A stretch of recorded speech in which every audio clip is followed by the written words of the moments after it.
সর্বশেষ যে লোকটা জান্নাতে যাবে তাকে আল্লাহ তাআলা জাহান্নামের আগুনে পোড়াতে পোড়াতে ছাই বানিয়ে ফেলবে।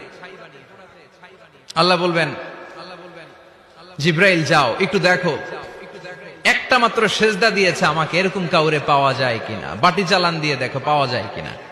খুঁজে খুঁজে কাউরে পাবে না। আল্লাহ বললেন আবার দেখো, খুঁজে খুঁজে একজনকে পাবে, সামান্য ইমানের ছিটে ফোঁটা তার অন্তরে ছিল।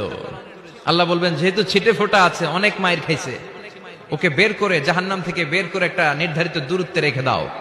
রেখে দেয়া হবে, কিন্তু জাহান্নামের আগুনের লেলিহান শিখাতে তার গা ঝলসে যাবে। সে আল্লাহর ডেকে বলবে, মাবুদ তোমার কাছে আমি কিছু চাই না, জাহান্নাম থেকে তুমি আমাকে বের করেছো, জীবন নদীর পানি তুমি আমার গায়ের মধ্যে ঢেলে দিয়েছো, আমি আবার সজীবতা ফিরে পেয়েছি। আমি তোমার কাছে জান্নাত চাই না, শুধু নিরাপদ একটা দূরত্বে আমাকে